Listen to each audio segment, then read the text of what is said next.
England, 1815. For 10 years, Cordelia Ashworth had been the family secret, hidden away in the east wing of Ashworth Manor, while her beautiful half-sister Seraphina claimed every privilege that should have been hers. Lady Constance had convinced society that Cordelia was touched in the mind, too delicate for company, her face too unfortunate for polite gatherings. Behind ill-fitting gowns and thick spectacles, Cordelia tended her late mother's roses in solitude, believing herself as plain and unremarkable as everyone claimed. Until the night Lysander Blackwood, Duke of Ravensholm, heard mysterious music drifting through the darkness and followed it to discover the most extraordinary woman he had ever encountered. Now please take a moment and subscribe to our channel and comment where you are watching from and what time is it. It is always fascinating to see where these stories get all around the world. Thank you. The morning mist clung to the grimy window panes of Ashworth Manor's east wing like a shroud, distorting the world beyond into shapes that seemed more dream than reality. Cordelia Ashworth pressed her fingertips against the cold glass, watching the droplets of condensation trace lazy paths downward as she gazed upon her mother's rose garden below. At 24, she had grown accustomed to viewing life through barriers, whether they were windows that had not been properly cleaned in years, spectacles that fogged with the slightest change in temperature, or the heavy brown wool dress that hung upon her slender frame like a sack meant for grain rather than a garment designed for a lady. The dress had been deliberately chosen by her stepmother, Lady Constance, from among the servants' cast-offs, altered just enough to avoid scandal should anyone of consequence glimpse Cordelia in the corridors, yet tailored poorly enough to disguise any hint of the graceful figure that lay beneath. Her lustrous auburn hair, which had once caught sunlight like spun copper and drawn admiring glances from the village children, was now ruthlessly confined beneath a cap of such severe design and dingy colours that it seemed to drain all warmth from her delicate features. The spectacles perched upon her nose were unnecessary for her vision, which was as sharp as her mind, but Lady Constance had insisted upon them years ago, claiming they would help with Cordelia's supposed nervous condition and delicate constitution. The roses below swayed gently in the autumn breeze, their blooms long since faded, but their stems still strong, still reaching toward a sun that seemed perpetually obscured by the grime and neglect that shrouded this forgotten corner of the manor. Cordelia knew each plant intimately, had tended them in secret through the changing seasons, whispering to them as her mother once had, sharing with them the dreams and longings she dared not voice to any human soul. Lady Margaret Ashworth had planted this garden with her own hands in the early days of her marriage, when love still flourished between her and Sir Reginald, before illness had taken her strength and finally her life, leaving her daughter to face the world alone and unprotected. The irony was not lost on Cordelia that she, like her mother's roses, continued to grow and thrive despite neglect, finding sustenance in whatever scraps of sunlight managed to penetrate the shadows that had been her world for the past 10 years. The sound of hurried footsteps echoed through the narrow corridor outside her chamber, and Cordelia turned from the window with practiced swiftness, settling herself at the small wooden table where she kept her botanical journals and correspondence. Mrs. Pemberton entered without ceremony, her round face flushed with exertion and her greying hair escaping from beneath her starched cap, in wisps that spoke of a morning spent in frantic preparation. The housekeeper had been Cordelia's mother's personal maid before her marriage, and remained the only soul in Ashworth Manor who remembered when Cordelia had been the cherished daughter of the house, rather than the shameful secret hidden away in its forgotten corners. "Good morning, Mrs. Pemberton," Cordelia said softly, her voice carrying the refined accents of her gentle birth, despite years of isolation, though she had learned to speak quietly, for loud voices drew unwanted attention and unwanted attention brought punishment in the form of longer periods of confinement. "I trust the household is well this morning." The older woman's expression was grave as she closed the door behind her and approached the table where Cordelia sat with careful composure. "Miss Cordelia," she said, using the title that Lady Constance had forbidden, but which Mrs. Pemberton stubbornly maintained in private, "I bring news that will require your utmost discretion and care. Your sister's engagement celebration is to take place this very evening, and there will be guests in the manor, distinguished guests who must not catch so much as a glimpse of you." Cordelia's hands stilled upon the pages of her journal, where she had been recording observations about the late-blooming varieties that had surprised her with their resilience in the face of the season's early frost. "Seraphina's engagement," she repeated, her voice carefully neutral, despite the pang that shot through her heart at the reminder of all she had been denied. "To Lord Theodore Harrington, I assume. The match her ladyship has been pursuing so ardently these past months." Mrs. Pemberton nodded grimly. Her lips pressed into a thin line that spoke of years of watching injustice unfold without the power to prevent it. "The very same, and a fine catch he is by all accounts, though I wonder what he would think if he knew the true state of affairs in this house. But that is neither here nor there, child. What matters now is that you must remain completely hidden until the last guest has departed tomorrow morning. Lady Constance has given strict instructions to all the staff, and she has made it clear that any servant who so much as mentions your existence will be dismissed without reference." Cordelia nodded with the resigned grace that had become her armor against the casual cruelties of her daily existence, though she could not entirely suppress the bitter irony that her own sister's greatest triumph required her complete erasure from the world. "It was ever thus, Mrs. Pemberton," she said quietly, closing the journal with hands that trembled only slightly. "I have become quite accomplished at being invisible, have I not? Perhaps it is for the best, for I would not wish to cast a shadow upon Seraphina's happiness with my unsuitable presence." The housekeeper's eyes filled with tears that she quickly blinked away, for she had learned long ago that displays of emotion only made matters worse for the gentle girl she had helped to raise. "Oh, my dear child," she whispered, reaching out to touch Cordelia's hand with fingers work-worn from years of faithful service. "If your dear mother could see what has become of you, hidden away like some shameful secret when you should be the belle of London society, it would break her heart anew. You have her beauty, though they have tried to hide it, and her intelligence, though they pretend you are simple, and her gentle spirit, though they would have the world believe you are mad. Lady Margaret was the finest woman I ever knew, and you are her daughter in every way that matters, despite what your stepmother would have people believe." Cordelia squeezed the older woman's hand gratefully, drawing strength from this small act of rebellion against the narrative that had been constructed around her life. "Tell me, Mrs. Pemberton," she said with curiosity that no amount of isolation had been able to diminish, "what manner of guests are expected for this grand celebration?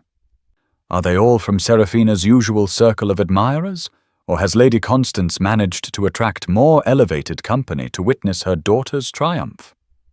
The housekeeper's expression grew thoughtful as she considered how much to reveal, for she had learned that knowledge could be both a gift and a burden to one whose life was so constrained. "There are to be several families from the county," she said carefully, "and Lord Theodore's parents, naturally, along with his sister Lady Beatrice, who is said to be quite accomplished and independent in her thinking. But there have been some unexpected developments that have set the household into quite a flutter, for it seems that circumstances may bring additional guests who were not part of the original invitation." She paused, as if weighing whether to continue, then seemed to reach a decision that brought a slight smile to her lined face. "There are rumors," she said in a conspiratorial whisper, "that the Duke of Ravensholm himself may be in the vicinity, travelling to his estates in the north.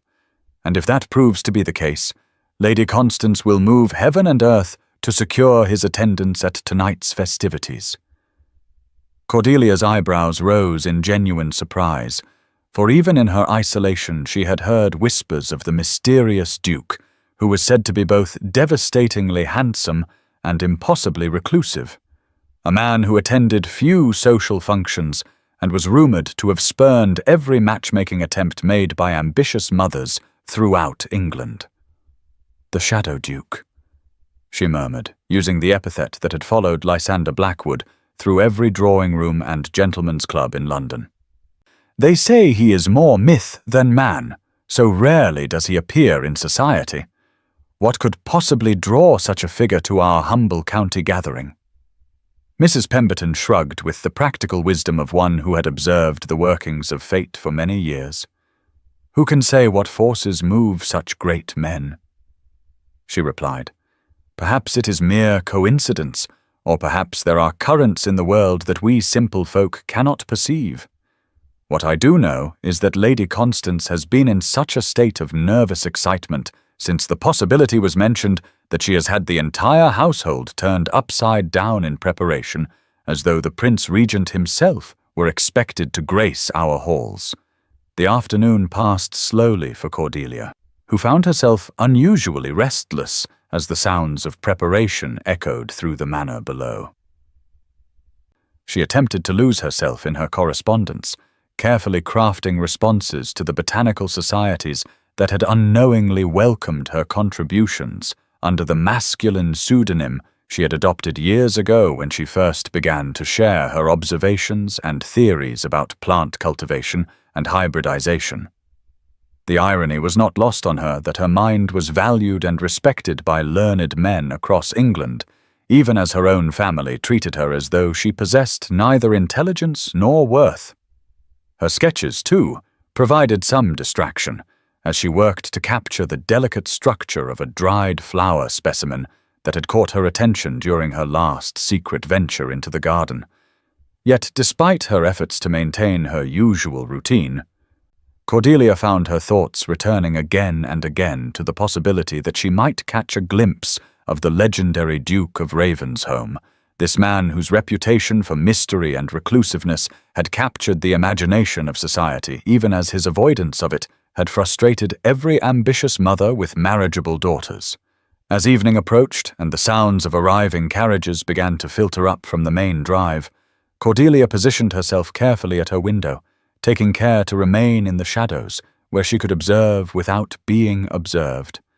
She watched as elegant couples emerged from their conveyances, the ladies resplendent in silks and jewels that caught the light of the torches that had been lit along the entrance, the gentlemen equally fine in their evening attire as they offered their arms to escort their companions into the warmth and light of the manor's grand reception rooms. Seraphina appeared briefly in the doorway, and even from her distant vantage point, Cordelia could see that her half-sister had indeed inherited their father's conventional prettiness, with golden curls arranged in the height of fashion and a gown of pale blue silk that emphasized her youth and freshness. Lord Theodore stood beside his betrothed, a pleasant-looking gentleman whose unremarkable features were nevertheless animated by obvious satisfaction at having secured such a beautiful bride, and Cordelia felt a pang of something that was not quite envy, but rather a deep longing for the simple human connection that had been denied to her for so many years. Yet it was not until a final carriage approached, moving with an elegance that spoke of superior craftsmanship,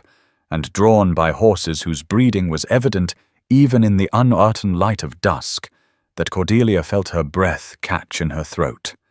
and her hands grip the window-sill with sudden intensity. For as the door opened and its occupant stepped down onto the gravel drive, she knew with absolute certainty that she was looking upon the Duke of Ravensholm himself, and that all the whispered descriptions had failed utterly to capture the reality of his presence, the way he seemed to command the very air around him with an authority that was born not of title alone, but of character and intelligence, and a power that was entirely his own. The last notes of Mozart's sonata in A major hung in the air like silver threads,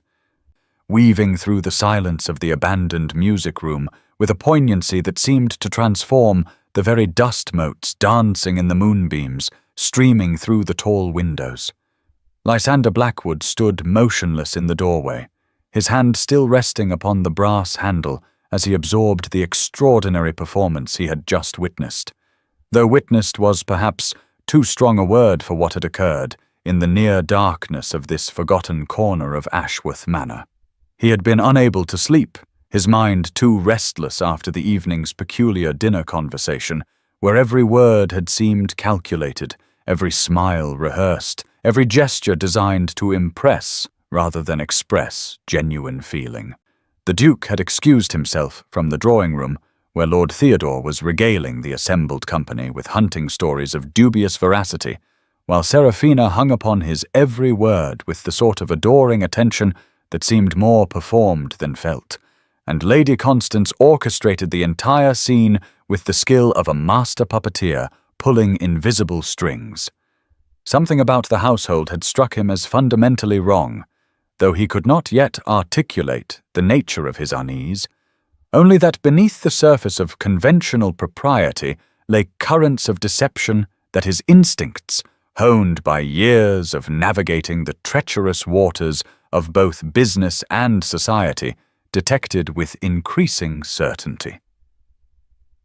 The music he had followed through the darkened corridors had been like a beacon of authenticity in a house that seemed built upon lies, each note played with such profound understanding of the composer's intentions that the performer clearly possessed both technical mastery and the sort of deep emotional intelligence that could transform mere notes upon a page into pure feeling made audible. The figure seated at the pianoforte remained perfectly still, as though the act of playing had transported her to some realm where earthly concerns could not intrude, and in the dim light cast by a single candelabra placed upon the instrument's polished surface, Lysander could discern only the graceful curve of her neck, the elegant line of her shoulders,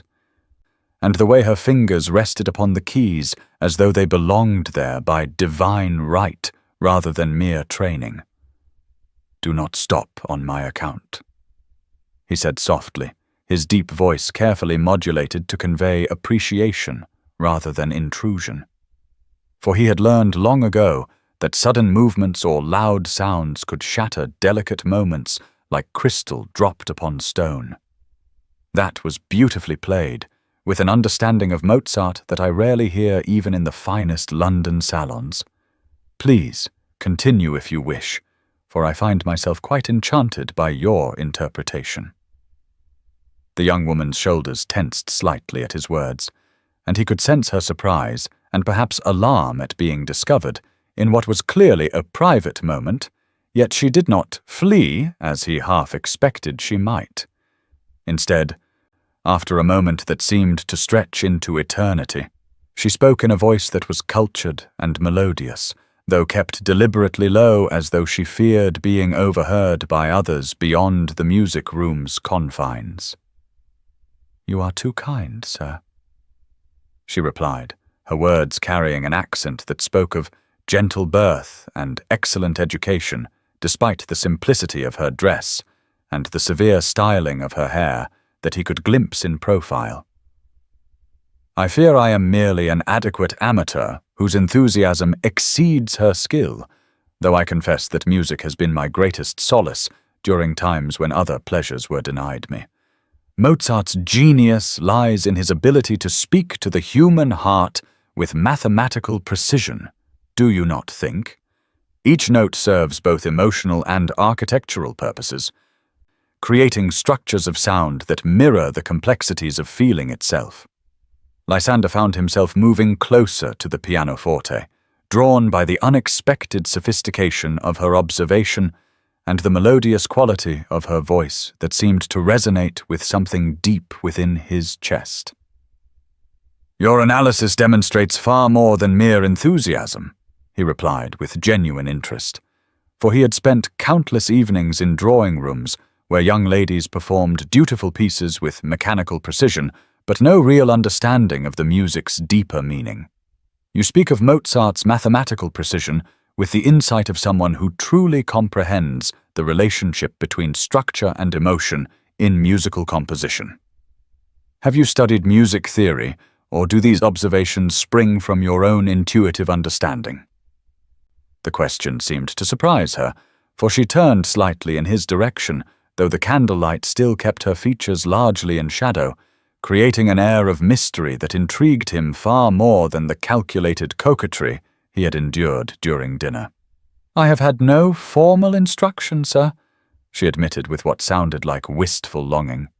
"though I have read whatever treatises I could obtain and spent countless hours analyzing the compositions that came into my possession. Music theory fascinates me because it reveals how order and passion can coexist, how the most transcendent emotions can be channeled through precise mathematical relationships to create something that speaks to the soul while satisfying the mind's need for logical progression. Do you find in your own experience that the greatest art emerges from this marriage of intellect and feeling rather than from either alone?" Her question revealed not only intelligence, but genuine curiosity about his opinions, a refreshing change from the simpering agreement or calculated disagreement he typically encountered from young ladies seeking to capture his attention through conversational manipulation. "I believe you have identified something essential about the nature of artistic achievement," Lysander replied thoughtfully, settling himself into a chair positioned near the pianoforte where he could observe her profile without seeming to scrutinize her too closely. The greatest composers, painters, and poets seem to possess both technical mastery and emotional depth, using their understanding of formal principles to serve their expressive purposes rather than allowing technique to become an end in itself. Yet I would argue that what you call intuitive understanding may actually represent a form of natural genius that formal education often fails to cultivate, for I have met many highly trained musicians who could execute the most complex passages flawlessly, yet never moved me as your playing has done tonight. Tell me, what draws you particularly to Mozart? Do you find his work more satisfying than that of other composers?" The young woman was quiet for a long moment, her fingers moving absently over the keys without depressing them, creating ghostly echoes of melodies in the silence. "Mozart speaks to me because his music contains such profound humanity," she said finally, her voice carrying a note of deep feeling that suggested personal experience of the emotions she described. Even his most joyful pieces contain acknowledgement of life's sorrows, while his most tragic compositions never lose sight of beauty's persistence in the face of suffering. I find in his work a reflection of my own understanding that joy and sadness are not opposing forces but complementary aspects of the human experience, each giving meaning and depth to the other. Perhaps that is why his music provides such comfort during difficult periods, for it reminds me that even in isolation and disappointment, one can still touch something transcendent through art and imagination. There was such poignant honesty in her words that Lysander felt a stirring of protective instinct he had not experienced since his youth, combined with admiration for her philosophical sophistication and the gentle courage required to find solace in beauty, despite what sounded like significant personal trials. Their conversation continued for perhaps an hour, ranging across topics from literature to philosophy, with a freedom and intellectual equality that Lysander had rarely experienced even among his male acquaintances, let alone in discourse with a young lady of apparent refinement. She demonstrated familiarity with classical authors, insightful observations about contemporary poetry, and an understanding of natural philosophy that suggested extensive self-education pursued with genuine passion rather than mere social accomplishment. Yet throughout their exchange, she maintained her position at the pianoforte, with her back largely turned toward him, and he began to suspect that this positioning was deliberate rather than coincidental, as though she sought to preserve some form of anonymity even within their intimate conversation. When he mentioned admiring the rose garden he had glimpsed from his chamber window, she spoke with sudden animation about botanical cultivation and the properties of various species, revealing knowledge that could only have come from extensive hands-on experience combined with serious study of horticultural principles. It was during this discussion that the first hints of dawn began to lighten the eastern windows, and the young woman seemed suddenly to become aware of the passing time and perhaps the impropriety of her situation. "I must go," she said with obvious reluctance, rising from the piano bench with graceful haste and moving toward a side door that apparently led to the servants' quarters or lesser passages of the manor. "It has been a privilege to speak with someone who shares my appreciation for music and learning, sir, but I fear I have imposed upon your kindness far too long already." "Wait," Lysander called softly, rising from his chair with the intention of detaining her long enough to learn her identity, for the thought of losing contact with this remarkable woman without even knowing her name seemed suddenly unbearable. "Please, I would very much like to continue our conversation when circumstances permit, but I do not even know by what name I might inquire after you." But his words were spoken to empty air, for she had vanished through the doorway with a swiftness that suggested intimate familiarity with the manor's hidden passages, leaving him standing alone in the music room with only the lingering scent of roses and the echo of her melodious voice to prove that their extraordinary encounter had been real rather than some dream conjured by his restless imagination. Yet as he stood there in the growing light of dawn, Lysander found himself more intrigued and intellectually stimulated than he had been in years, his mind already planning how he might engineer another meeting with this mysterious woman who combined musical talent, philosophical depth, and a poignant vulnerability that had touched something in his heart he had thought permanently guarded against such influence. The silhouette he had glimpsed as she departed suggested a figure of uncommon grace despite her simple dress, and her voice had possessed a sweetness that no amount of education could manufacture, leading him to conclude that beneath whatever circumstances kept her hidden in the shadows of this household lay a woman of exceptional qualities who deserved far better than the obscurity that seemed to be her current fate. As he made his way back to his own chambers through corridors that seemed somehow different in the wake of their encounter, the Duke of Ravensholm found himself looking forward to the day ahead with an anticipation he had not felt since his youth,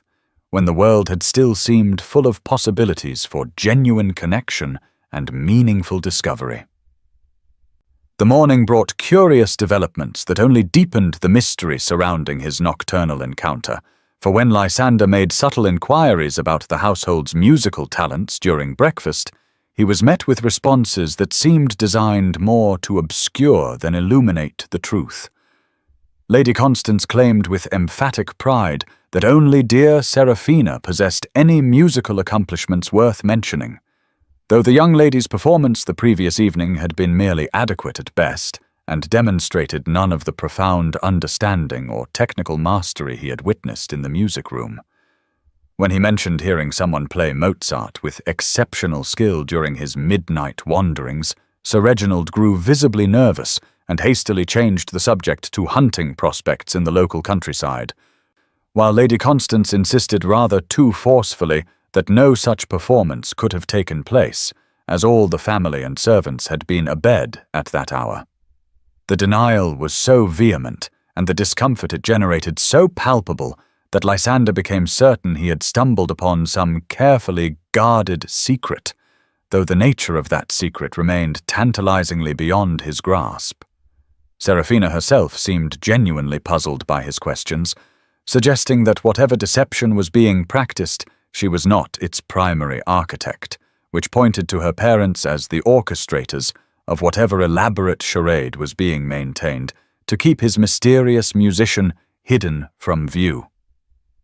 The Duke's suspicions were further aroused when he noticed how carefully the conversation was steered away from any mention of other residents in the manor, how servants seemed to avoid his direct gaze when he made inquiries about the household's composition, and how certain areas of the East Wing were apparently off-limits to guests, despite his host's otherwise expansive hospitality. The portrait gallery of Ashworth Manor stretched before Lysander like a testament to generations of family pride, its walls lined with painted ancestors, whose eyes seemed to follow his movements as he made his way slowly down the corridor, ostensibly admiring the artistic heritage of his hosts, while in reality conducting a careful investigation into the mysteries that surrounded this household like morning mist. The formal dinner had concluded with the usual rituals of port and cigars for the gentlemen and tea and gossip for the ladies, but Lysander had excused himself early, claiming a desire to appreciate the manor's collection of family portraits by candlelight,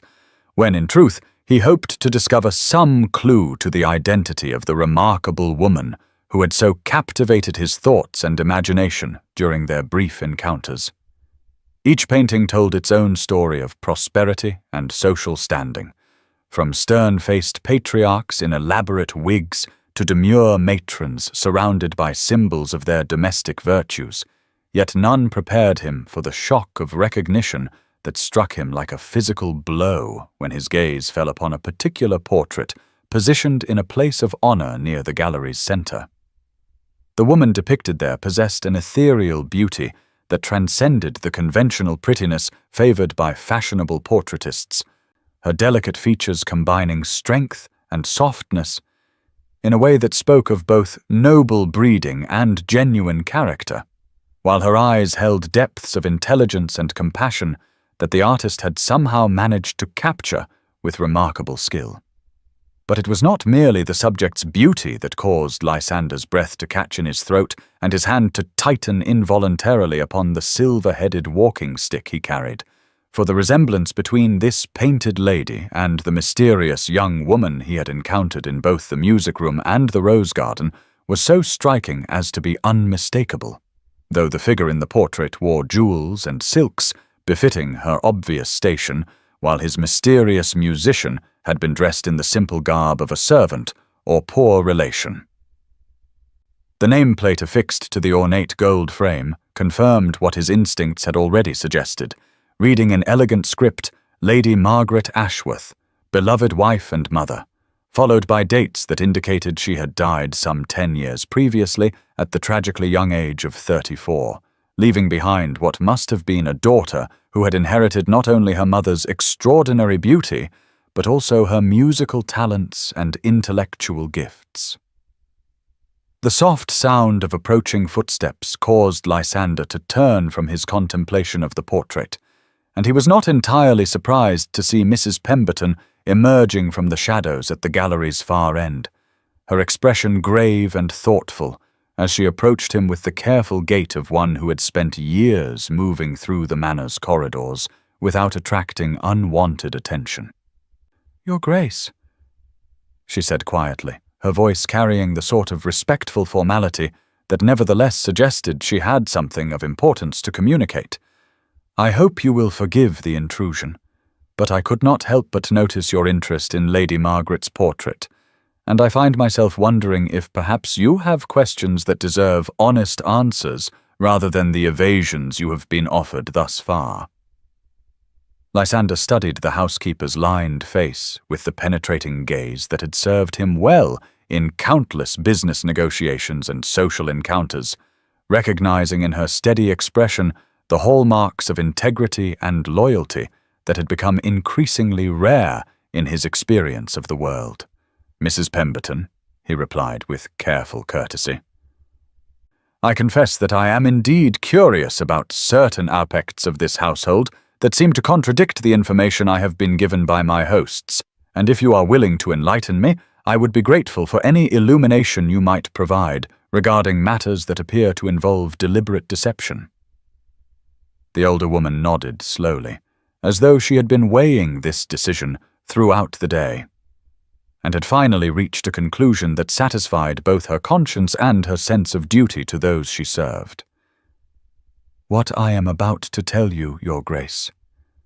she said in a voice barely above a whisper, "must remain in the strictest confidence,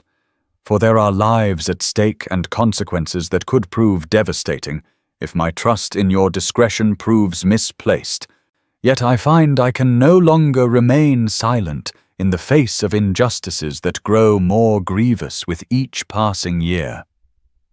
"Lady Margaret's daughter lives," she continued, her eyes never leaving his face as she gauged his reaction to this revelation, though she has been hidden away like some shameful secret for the past decade,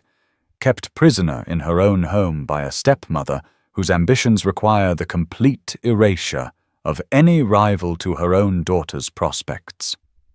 The confirmation of what Lysander had already begun to suspect struck him with a mixture of satisfaction at his deductive abilities and outrage at the cruelty such a situation implied,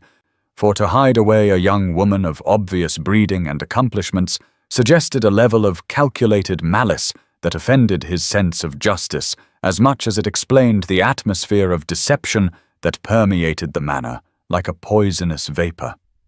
"You speak of the young woman I encountered in the music room last night," he said, his voice carefully controlled despite the anger that burned within his chest at the thought of such systematic abuse.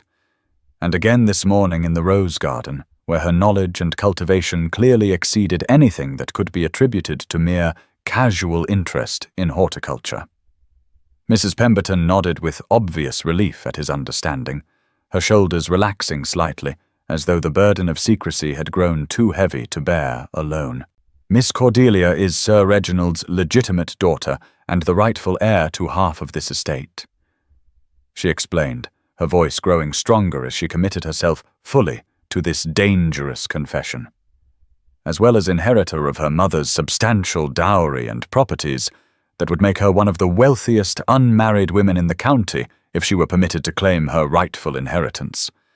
But Lady Constance has spent 10 years systematically destroying her stepdaughter's prospects through manipulation and lies, convincing Sir Reginald that his own child inherited her mother's supposed weak constitution and nervous disposition,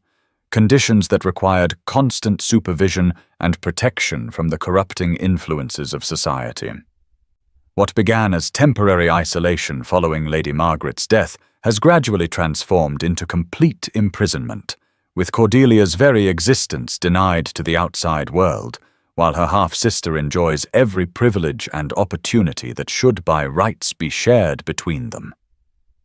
Lysander felt a cold fury building within him as the full scope of Lady Constance's machinations became clear, recognizing in her tactics the sort of systematic psychological manipulation he had witnessed in his own family's twisted dynamics, where power and position were pursued through the deliberate destruction of those who stood in the way of ambition. "Tell me everything,"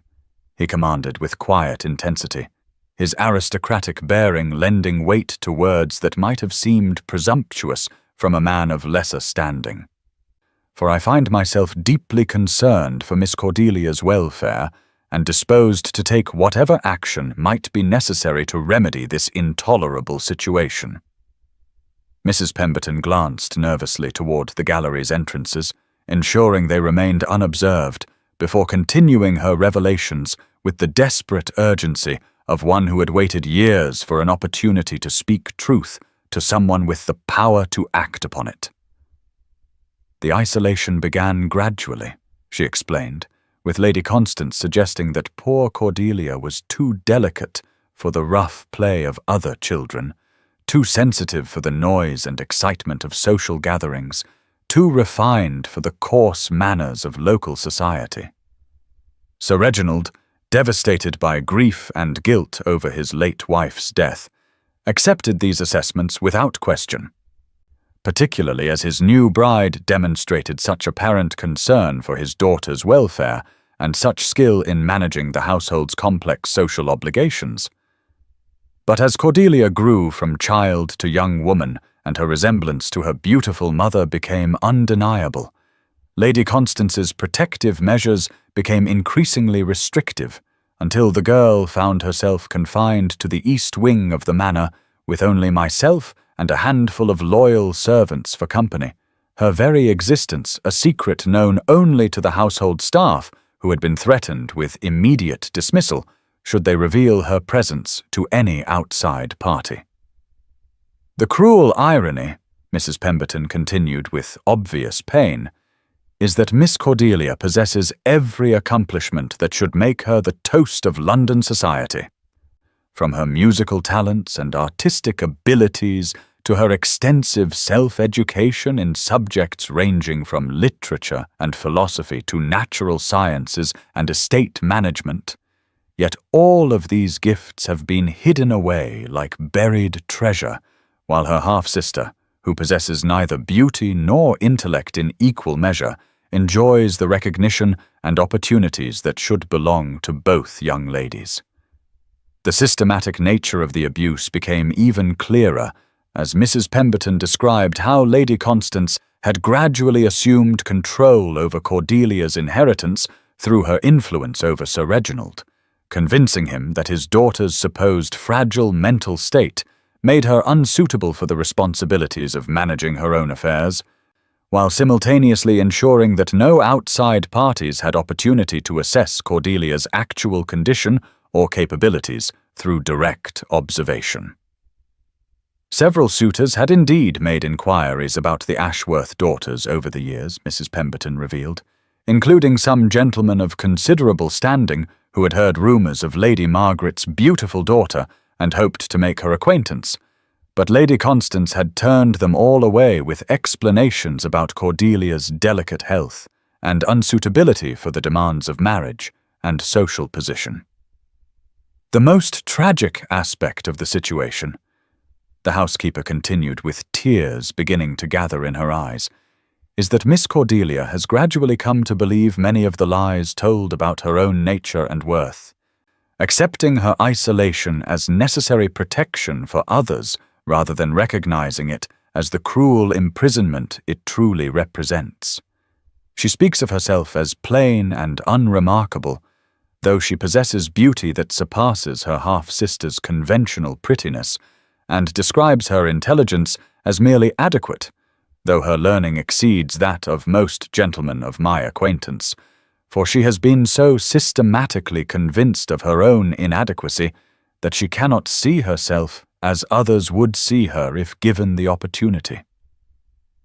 Yet I have observed changes in her demeanour since your arrival, Your Grace, Mrs. Pemberton added, with something approaching hope in her expression, for your interest in her conversation and accomplishments has awakened something in her spirit that has been dormant for too many years, reminding her that she possesses worth beyond what her stepmother would have her believe. If there is any possibility that a gentleman of your standing and influence might find a way to remedy this terrible injustice, I beg you to consider taking action, for Miss Cordelia deserves the chance to live the life that should have been hers by right of birth and character, rather than remaining forever hidden in the shadows of her stepmother's ambitions. Lysander stood in thoughtful silence for several moments after Mrs. Pemberton concluded her revelations, his mind already working through the legal and social implications of what he had learned, while his heart burned with determination to rescue Cordelia from the web of deception and control that had trapped her for so many years. The situation stirred memories of his own youth, when his father's cruelties had taught him to recognize the particular species of evil that flourished in households where power was concentrated in the hands of those willing to destroy others for personal advantage, and he felt the familiar stirring of protective instincts that had led him to become guardian and advocate for those whom society overlooked or dismissed. "Miss Pemberton," he said finally, his voice carrying the quiet authority of a man accustomed to command, "I give you my word as a gentleman that everything you have told me will be treated with the utmost discretion, and I further promise that I will use every resource at my disposal to investigate Miss Cordelia's legal standing and explore what options might be available to restore her rightful position in society. The systematic abuse you have described is not merely cruel but illegal, For no adult woman of sound mind should be held prisoner by her family, regardless of their stated intentions. And if Miss Cordelia is indeed the intelligent and capable person our brief acquaintances suggest, then she has every right to control her own destiny and inheritance without interference from those who would manipulate her for their own benefit.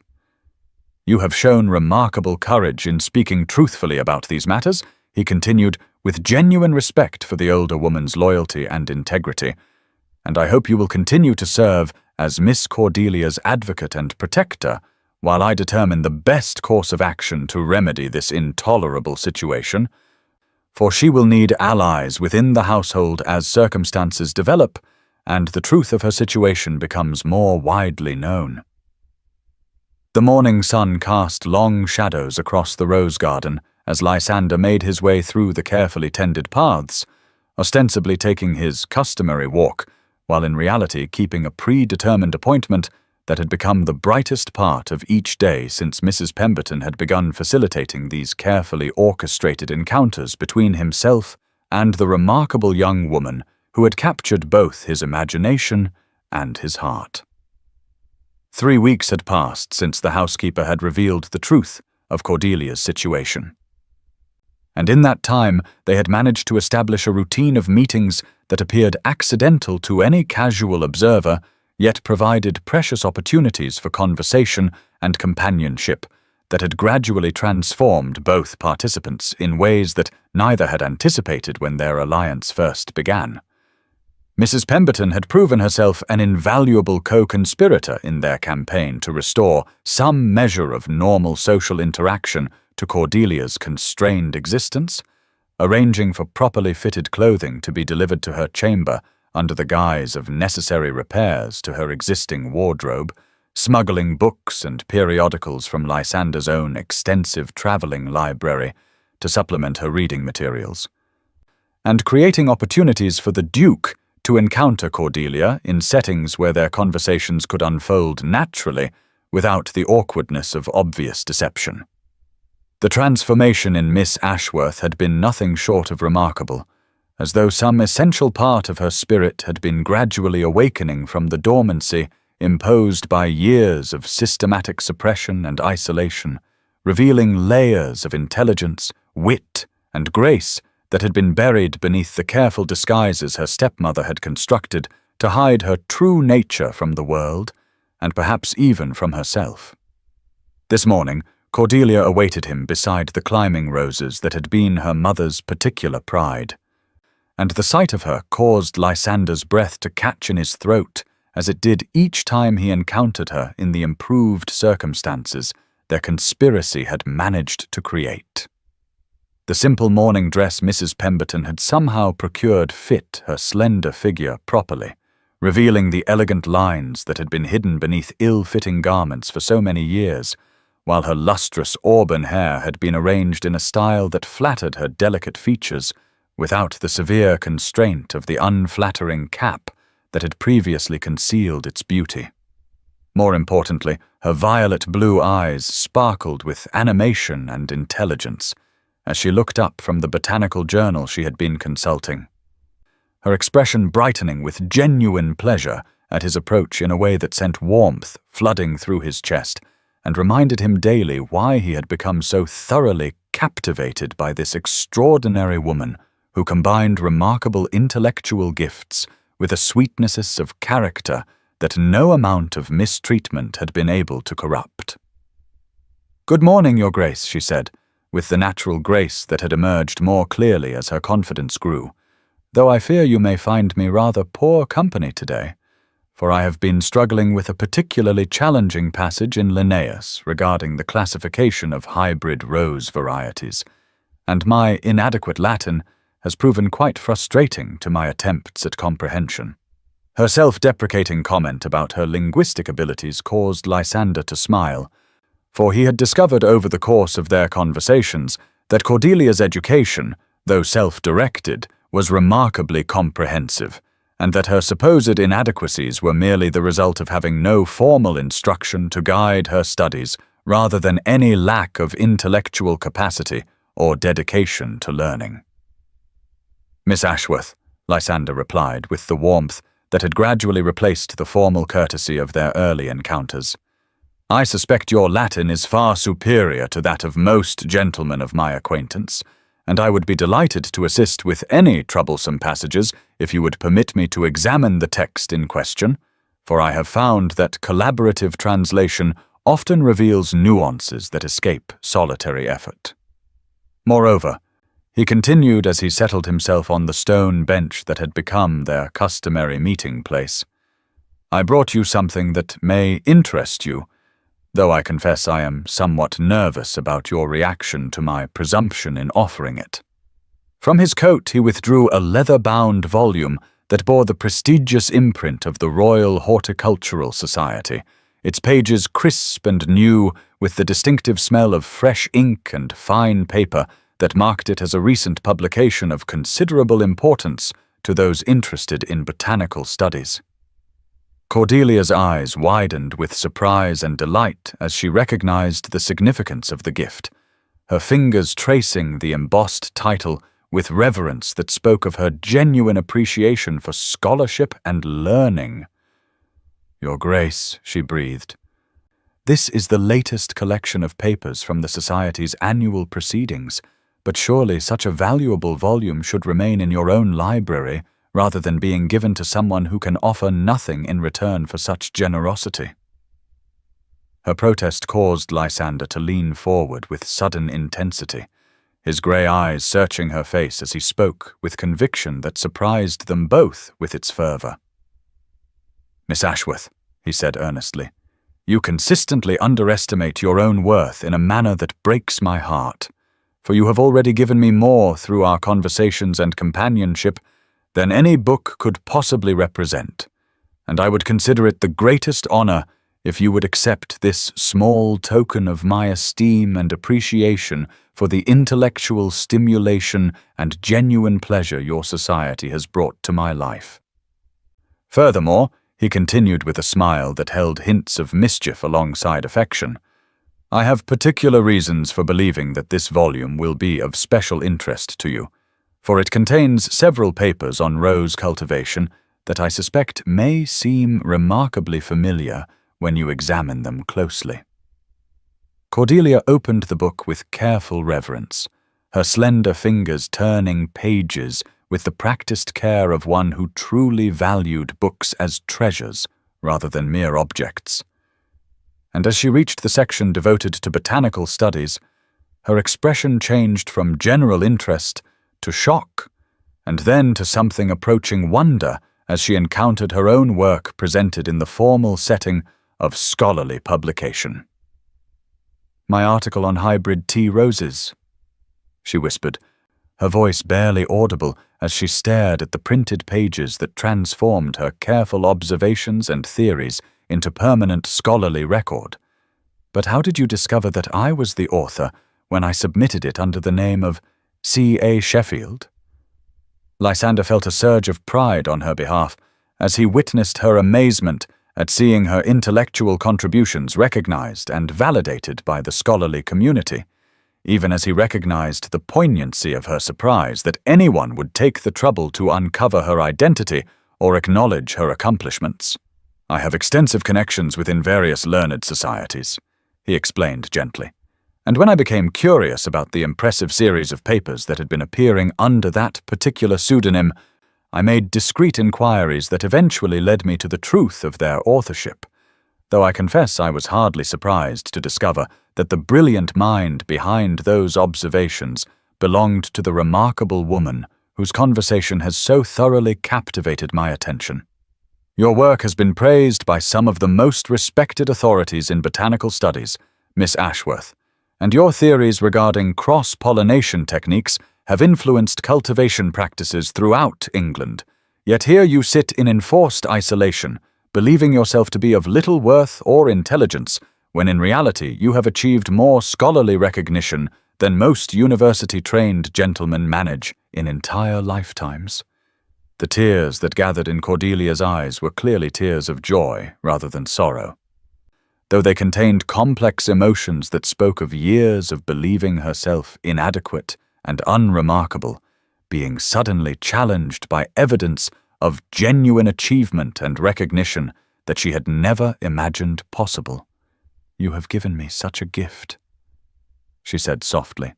her voice trembling with feeling that she struggled to control.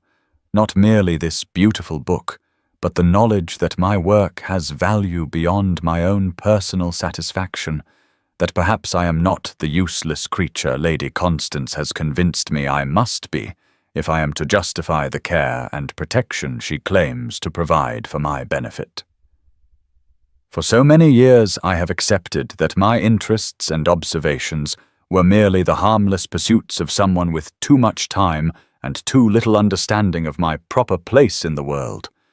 never daring to hope that my thoughts might contribute something meaningful to human knowledge, or that anyone would consider my opinions worthy of serious consideration." The transformation in her demeanor as she spoke revealed how profoundly the isolation and systematic undermining of her confidence had affected her self-perception, yet also demonstrated the resilience and strength of character that had enabled her to pursue intellectual growth despite every discouragement and obstacle placed in her path. Their conversation continued for another hour as they examined the journal together, with Lysander pointing out not only her own contributions, but also references to her work in papers written by other scholars, creating a growing picture of her influence within the botanical community that filled him with admiration for her achievements and fury at the system that had kept such talents hidden from the world that could benefit from them. As they discussed the implications of various research findings and debated theoretical questions with the easy familiarity that had developed between them, Lysander found himself marveling once again at the depth of her knowledge and the sophistication of her analytical thinking,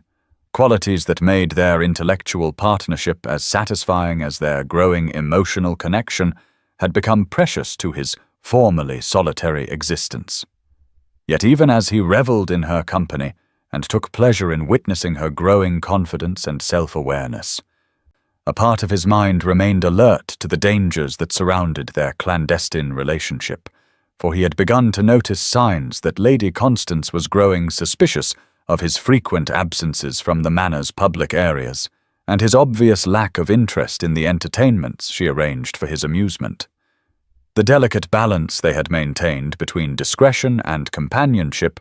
was becoming increasingly precarious as their feelings deepened and their need for each other's society grew more difficult to disguise, creating pressures that threatened to expose their secret alliance and place Cordelia in greater danger than she had faced even during the long years of her enforced isolation. As they prepared to part for the morning, following the careful protocol Mrs. Pemberton had established to minimize the risk of discovery, Cordelia turned to him with an expression that combined gratitude with something deeper and more complex that made his pulse quicken with hope and protective tenderness. "Your Grace," she said hesitantly, as though weighing whether to give voice to thoughts that had clearly been troubling her, "I must ask whether you have considered the potential consequences of your kindness to me, for I have begun to fear that your interest in my welfare may create difficulties for you that I would never willingly cause, given how much your friendship has come to mean to my happiness and sense of worth. I am beginning to understand that my situation is not merely unfortunate, but actually quite scandalous when viewed from the perspective of proper society, and I worry that association with someone of my ambiguous status might reflect poorly upon your reputation or create complications in your own social standing that you have not fully anticipated." Her concern for his welfare, even at the potential cost of her own happiness, revealed the generous spirit that had captured his heart as thoroughly as her intelligence had engaged his mind. Yet it also demonstrated how thoroughly she had internalized the shame and stigma that Lady Constance had attached to her very existence, believing herself to be somehow tainted or dangerous to those who showed her kindness. "Miss Ashworth," Lysander replied with fierce conviction that surprised them both with its intensity, "I must insist that you banish such concerns from your thoughts immediately. for nothing in this world could be worth the loss of your companionship. And any society that would condemn a gentleman for recognizing and honoring genuine worth and virtue is not worthy of respect or consideration. You speak of potential damage to my reputation, as though I have not carefully weighed every aspect of our situation and chosen deliberately to pursue a course of action that aligns with my conscience and my heart, regardless of what small minds might think or say about my choices. Furthermore, he continued with growing passion, I would have you understand that far from considering you a burden or liability, I have come to regard our friendship as the greatest blessing of my adult life, a source of intellectual stimulation and emotional satisfaction that I had never dared hope to find. And I am prepared to face whatever consequences may arise from defending your interests and supporting your rightful place in the world.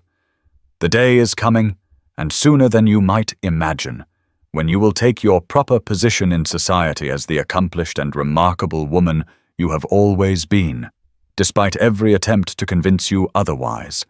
And when that day arrives, I intend to be standing beside you as your devoted advocate and, if you will permit it, something far more significant than merely a friend who happened to recognize your true worth when others remained blind to it. Lady Constance stood at her chamber window, her sharp eyes taking careful note of the Duke's absence from the morning room where he customarily took his breakfast, and her mind working through the implications of the pattern she had begun to detect in his behavior over the past several weeks. Something was amiss, she was certain, for a gentleman of the Duke's elevated social position did not spend quite so much time walking alone in gardens or taking solitary rides about the countryside without some purpose that he was deliberately concealing from his hosts,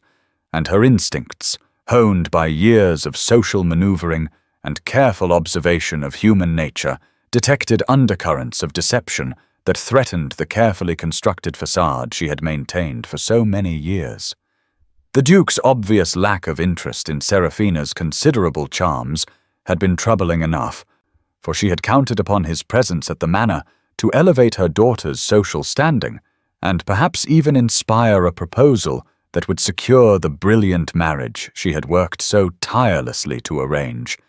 Yet his complete indifference to the girl's beauty and accomplishments suggested either a level of sophistication that rendered him immune to conventional attractions, or the existence of some competing interest that commanded his attention more completely than her daughter's obvious merits. The thought that had begun to torment her sleep and disturb her waking hours was whether the Duke's mysterious absences might somehow be connected to the secret she had guarded so carefully all these years. Whether through coincidence or deliberate investigation, he might have discovered the existence of her troublesome stepdaughter and begun to take an interest in the very person whose complete concealment was essential to all of Lady Constance's plans and ambitions. Her fears crystallized into certainty when Thompson, the footman whose loyalty she had purchased through a combination of bribes and threats, brought her information that confirmed her worst suspicions about the true nature of the Duke's activities during his supposed solitary wanderings. "Your ladyship," Thompson reported in the conspiratorial whisper they had developed for such communications, "I regret to inform you that His Grace has indeed been meeting someone during his walks, though the person in question is not whom you might expect, and the circumstances surrounding these encounters suggest a level of planning and secrecy that indicates deliberate deception rather than innocent coincidence." Lady Constance felt her blood turn to ice in her veins as the footman described witnessing the Duke in earnest conversation with a young woman whose appearance matched exactly the hidden stepdaughter whose very existence threatened everything Lady Constance had worked to achieve, and she realized with growing horror that somehow, despite all her precautions and careful management of information, the one person whose discovery of Cordelia could prove most dangerous to her schemes had not only learned of the girl's existence, but had apparently developed a significant interest in her welfare. The implications of such a development were catastrophic beyond measure. For if the Duke chose to champion Cordelia's cause, or simply made her existence known to the broader society, the entire structure of lies and deceptions upon which Lady Constance had built her daughter's prospects would crumble like a house of cards in a strong wind, leaving her exposed to scandal and ruin that would destroy not only her own position, but Seraphina's chances for the brilliant marriage that represented their only security in an uncertain world. The grandfather clock in Lysander's study struck 11 as he made final preparations for the most audacious undertaking of his adult life. Checking once more the leather satchel that contained legal documents, whose contents would either restore Cordelia Ashworth to her rightful place in society, or expose him to accusations of abduction and improper interference in family affairs that could damage his reputation beyond repair. 3 days had passed since his discovery of Lady Constance's plan to have Cordelia declared incompetent and committed to an asylum. 3 days during which he had worked tirelessly with his solicitors and connections within the legal community to gather evidence of the systematic fraud and abuse that had kept an innocent woman imprisoned in her own home for nearly a decade,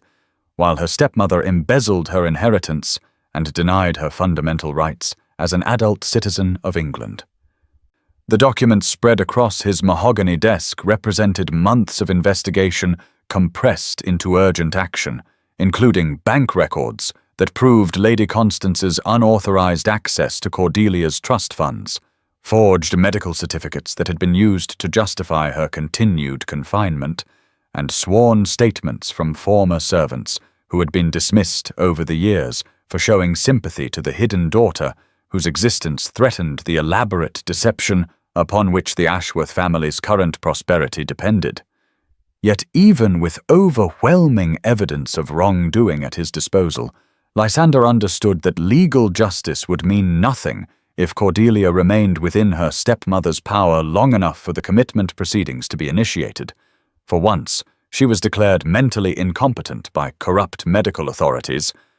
Proving her sanity and restoring her rights would become exponentially more difficult and time-consuming, assuming it could be accomplished at all, given the prejudices and limitations of a legal system that granted near absolute authority to male relatives in matters concerning women's mental health and financial capacity. The soft knock at his study door announced Mrs. Pemberton's arrival, and Lysander felt his pulse quicken with anticipation and anxiety as the moment approached for implementing the rescue plan they had developed through careful consultation over the past 2 days. Weighing risks and contingencies with the thoroughness that had characterized his most important business negotiations, while remaining mindful that they were dealing with a young woman's freedom and perhaps her very sanity rather than mere commercial interests. "Your Grace," Mrs. Pemberton said quietly, as she entered the room with the careful composure that had served her well during years of maintaining dangerous secrets. "Everything is in readiness at the manor, and Miss Cordelia has been prepared for departure, though I confess she remains somewhat overwhelmed by the suddenness of these developments and the prospect of venturing beyond the only home she has known since childhood." The housekeeper's expression reflected both relief at the approaching end of her long vigil and concern for the psychological challenges that would face someone who had been systematically isolated from normal society for so many formative years, transitions that might prove as difficult to navigate as the immediate physical dangers from which they sought to protect her. "I have packed only essential items to avoid creating suspicion should anyone discover her absence before morning," she continued, "and I have ensured that the household staff scheduled for tonight's duties are those whose loyalty can be trusted absolutely, though we must proceed with utmost caution, for there are still those among the servants who report directly to Lady Constance and would not hesitate to raise an alarm if they suspected what was transpiring." Lysander nodded grimly as he secured the legal documents in his coat pocket, then moved to the window where his carriage waited in the shadows beyond the circular drive, its lamps extinguished and its occupants prepared for a journey that would need to be accomplished with stealth and speed to avoid the consequences of discovery before they reached the safety of his own estate. "Mrs. Pemberton," he said with quiet intensity that reflected the gravity of what they were attempting, "I want you to understand that you are taking considerable personal risk by assisting in this endeavor, and I will not think less of you if you choose to withdraw from our plan rather than face the potential repercussions of Lady Constance's fury when she discovers what has occurred." The older woman straightened her shoulders with dignity that reminded him of her former mistress, whose portrait had first revealed the truth about Cordelia's identity and rightful position, and her voice carried unwavering determination as she replied with conviction that brooked no argument. "Your Grace," she said firmly, "I have served this family faithfully for more than 20 years, but my greatest loyalty has always been to Lady Margaret's memory and to the daughter she entrusted to my care with her dying breath. And I would rather face whatever consequences Lady Constance might devise than continue to participate in the betrayal of that sacred trust by remaining silent while Miss Cordelia suffers injustices that grow more grievous with each passing day. I have watched that sweet child grow into a remarkable woman despite every attempt to crush her spirit and diminish her sense of worth. And if tonight offers the only opportunity to restore her freedom and dignity, then I will gladly risk everything I possess to ensure its success, for some things matter more than personal safety or security." The journey through the darkened corridors of Ashworth Manor felt like navigation through enemy territory as Lysander followed Mrs. Pemberton's lead toward the East Wing, where Cordelia waited with the few possessions she could safely transport, without arousing suspicion among the servants, whose movements throughout the house created constant danger of discovery and exposure. Every shadow seemed to conceal potential threats. Every creaking floorboard sounded unnaturally loud in the silence that surrounded them, and Lysander found himself more thoroughly convinced than ever that the atmosphere of deception and secrecy that permeated this household had corrupted its very foundations with an aura of wrongness that affected everyone who resided within its walls. When they reached Cordelia's chamber, he was struck once again by the contrast between the neglected condition of her surroundings and the evident grace and intelligence of the young woman who rose to greet them, her violet blue eyes reflecting a mixture of excitement, fear, and something approaching disbelief that the moment of liberation she had never dared hope for was finally at hand. She wore the dark traveling dress that Mrs. Pemberton had somehow procured for the occasion, her lustrous hair arranged in a simple style that emphasized the delicate beauty of her features while remaining practical for the journey ahead, and she carried herself with the quiet dignity that had characterized all their previous encounters despite the obvious emotional turmoil that surrounded this departure from the only life she had ever known. "Your Grace," she said softly, her voice trembling only slightly with the magnitude of emotions she struggled to control. "I find myself quite overwhelmed by your generosity and courage in undertaking such risks on my behalf, for I am not certain I possess the strength or wisdom to justify the faith you have placed in my worth and potential for contributing something meaningful to the world beyond these walls." "Miss Ashworth," Lysander replied with gentle firmness that sought to provide reassurance without minimizing the legitimate concerns that any rational person might feel when facing such dramatic changes in circumstances.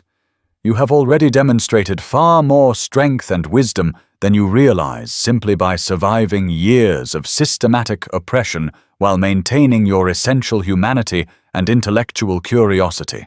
And I have complete confidence that you will adapt to freedom with the same grace and intelligence you have shown in every aspect of our acquaintance. Tonight is not about proving your worthiness for liberation," he continued with growing warmth, "for that worthiness is inherent in your humanity and requires no justification beyond your basic rights as an adult woman to control her own destiny, but rather about claiming what has always belonged to you by natural law and moral justice, regardless of the illegal machinations that have kept it from you for so long. The legal documents I carry will restore your inheritance and social position. But more importantly, they will confirm what those of us who know you have always understood, that you possess intelligence, character, and accomplishments that would be remarkable in any circumstances, but become truly extraordinary when considered in light of the obstacles you have overcome to achieve them. As they made their way carefully through the manor's service passages, toward the concealed exit that Mrs. Pemberton had identified as their safest route to the waiting carriage, Lysander observed how Cordelia moved with increasing confidence as each step took her further from the prison that had confined her spirit as much as her body, though he could also see the effort required for her to master the fear and uncertainty that naturally accompanied such a monumental change in her life's trajectory. The carriage ride to Ravensholm passed in conversation that revealed new depths of Cordelia's character as she asked thoughtful questions about the legal proceedings that would follow her rescue, demonstrated sophisticated understanding of the social implications surrounding her emergence into public life, and expressed touching concern for Mrs. Pemberton's welfare and the potential consequences their loyal housekeeper might face for her role in facilitating this dramatic departure from the established order that had governed Ashworth Manor for so many years. Lysander found himself continually impressed by her resilience and practical intelligence as she discussed arrangements for her immediate future with the same analytical approach she had applied to botanical studies, weighing options and considering consequences with remarkable clarity for someone whose entire world had just been transformed overnight. Yet he was equally moved by her vulnerability as she confessed her fears about re-entering a society from which she had been excluded for so long, worrying that she might lack the social graces necessary to navigate drawing rooms and dinner parties, where every gesture carried significance she might not recognize or understand after years of isolation from normal human interaction. "You must understand," she said with characteristic honesty about her limitations and concerns, "that my knowledge of proper etiquette and fashionable conversation comes entirely from books and observation rather than practice, and I fear I may embarrass both myself and those kind enough to sponsor my introduction to polite company through ignorance of conventions that others learned naturally through gradual exposure during their formative years." Miss Ashworth, Lysander assured her with sincerity that sprang from his growing conviction that her natural grace and intelligence would prove more than adequate for any social challenge she might encounter. "I believe you underestimate both your intuitive understanding of human nature and the impression you will make upon those fortunate enough to make your acquaintance, for true breeding and genuine accomplishments have a way of transcending mere technicalities of form and fashion to create respect and admiration that no amount of artificial polish can manufacture in those who lack your essential qualities of character and mind." Moreover, he continued with a smile that reflected both affection and confidence in her abilities, "You will have the advantage of my sister Lady Beatrice's guidance and friendship, for I have already written to inform her of your situation and secure her assistance in helping you adjust to the rhythms and expectations of fashionable society, and I can assure you that you will find no more loyal advocate or skilled mentor in all of England than Beatrice, whose own experiences have given her particular sympathy for those who have faced challenges and overcome adversity through personal strength and determination." As their carriage approached the impressive gates of Ravensholm, Cordelia gazed out at the moonlit landscape of what would become her temporary sanctuary, with wonder that reflected both gratitude for her rescue and anticipation of the new life that was beginning to unfold before her like a flower opening to receive sunlight after a long winter of enforced darkness and constraint. The reunion between Lysander and his sister Lady Beatrice took place in the warmly lit drawing-room of Ravensholm, where a fire crackled cheerfully in the marble hearth and arrangements of fresh flowers created an atmosphere of welcome that immediately put Cordelia at ease, despite her natural nervousness about meeting someone whose good opinion would be crucial to her successful integration into the social world she was about to enter for the first time in her adult life. Lady Beatrice proved to be a woman of perhaps 30 years, whose intelligent dark eyes and warm smile revealed both the family resemblance she shared with her brother and the strength of character that had enabled her to maintain her independence and strong opinions in a society that often discouraged such qualities in women of her station. And her greeting to Cordelia combined genuine warmth with respect that acknowledged the newcomer as an equal rather than an object of charity or condescending sympathy.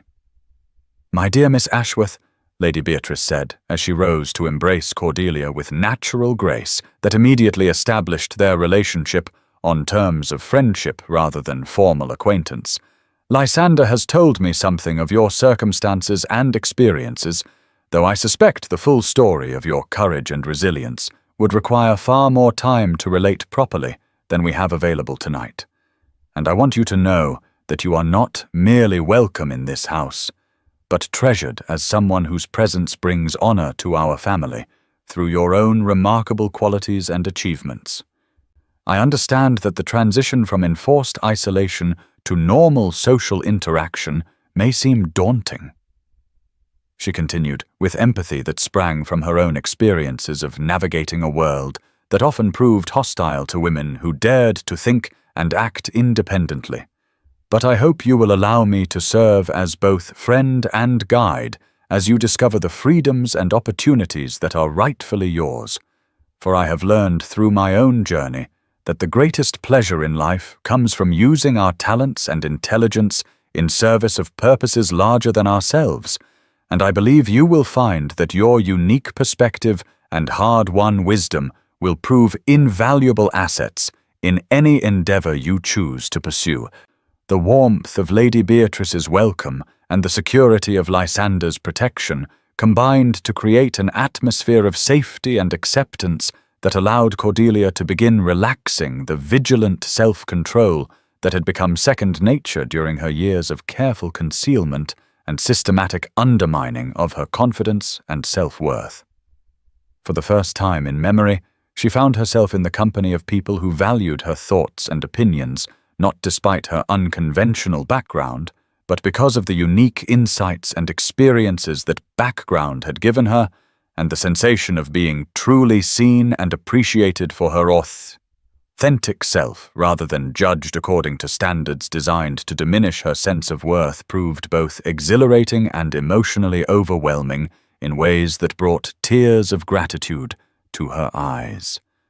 As the evening progressed through conversations that ranged from immediate practical concerns about her legal situation to broader discussions of literature, politics, and social reform that revealed the sophisticated thinking of all three participants, Cordelia began to understand that her rescue was not merely an escape from physical confinement, but an entry into a world of intellectual and emotional connections that would challenge her to grow in ways she had never imagined possible during the long years when survival had required the suppression of hopes and dreams that seemed impossibly beyond her reach. The morning sun streamed through the tall windows of the elegantly appointed sitting room at Ravensholm, as Cordelia stood before the gilt-framed mirror, scarcely recognizing the woman who gazed back at her with wide, violet blue eyes that reflected a mixture of wonder and trepidation at the transformation that had taken place over the past month since her rescue from Ashworth Manor. The gown of deep sapphire silk that Lady Beatrice's modiste had created for her first formal appearance in society fit her slender figure like a second skin, its elegant lines emphasizing the grace and beauty that had been hidden beneath ill-fitting garments for so many years, while her lustrous auburn hair had been arranged in a style that was both fashionable and flattering, crowned with a delicate diamond necklace that had belonged to her mother and been restored to her along with the rest of her rightful inheritance. Yet the most profound changes were not visible in the mirror, for the past weeks had brought a gradual awakening of confidence and self-awareness that was transforming her from the frightened, self-doubting young woman who had fled Ashworth Manor in the dark of night into someone who was beginning to understand her own worth and potential for happiness in ways that years of systematic undermining had made seem impossible. The legal proceedings that had followed her rescue had been swift and decisive, with Lysander's carefully gathered evidence proving so overwhelming that even Sir Reginald had been forced to acknowledge the extent of his wife's deceptions and his own failures as a father, leading to a complete restoration of her inheritance and social position that had left her one of the wealthiest unmarried women in England, though the material benefits of her newfound freedom paled in comparison to the psychological liberation that came from finally being free to make her own choices about her future and her heart. The gentle knock at her door announced Lady Beatrice's arrival, and Cordelia turned from the mirror with a smile that reflected both gratitude for her new friend's unwavering support and nervousness about the evening ahead, when she would make her formal debut at the ball that Lady Beatrice had organized specifically to introduce her to the highest levels of society and establish her rightful place among the town's most respected members. "My dear Cordelia," Lady Beatrice said warmly as she entered the room with the easy familiarity that had developed between them during weeks of shared conversations about everything from literature and politics to fashion and social etiquette. "You look absolutely radiant this evening, and I predict that every gentleman at tonight's gathering will be completely captivated by your beauty and grace, though I suspect there is one particular gentleman whose attention matters more to you than all the others combined." Her knowing smile and meaningful glance toward the windows that overlooked the gardens where Cordelia and Lysander had taken to walking each morning caused a delicate blush to rise in Cordelia's cheeks, for she had not yet found the courage to examine too closely the feelings that had grown between herself and the Duke during their weeks of daily companionship, though she was increasingly aware that what had begun as gratitude and intellectual compatibility had deepened into something far more significant and complex than mere friendship. "Lady Beatrice," Cordelia replied with characteristic honesty about her emotions and uncertainties, "I confess that I find myself quite overwhelmed by the prospect of facing society's scrutiny tonight, for while I have gained confidence in my abilities and worth through your brother's kindness and your own friendship,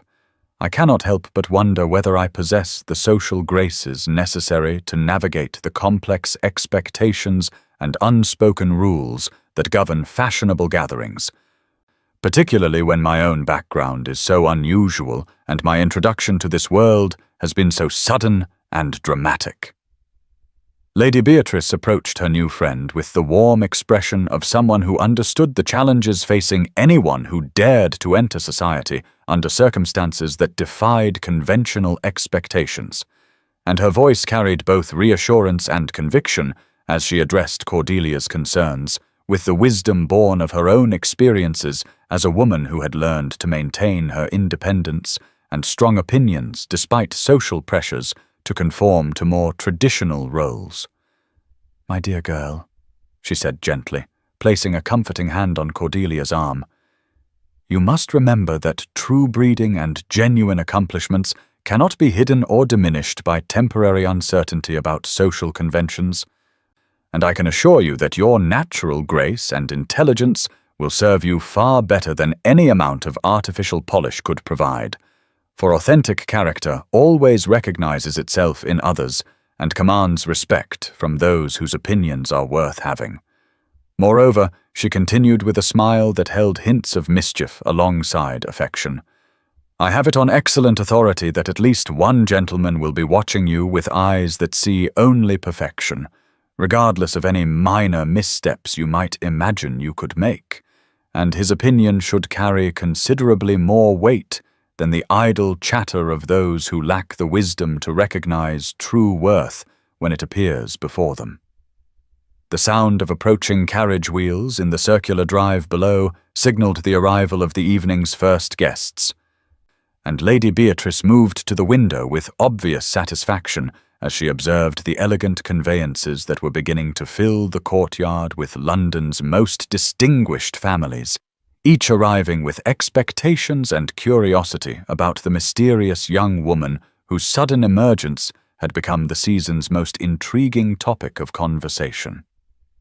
As they descended the grand staircase together toward the ballroom where the assembled company awaited their entrance, Cordelia felt her pulse quicken with a mixture of anticipation and anxiety that reminded her of the night she had first encountered Lysander in the music room at Ashworth Manor,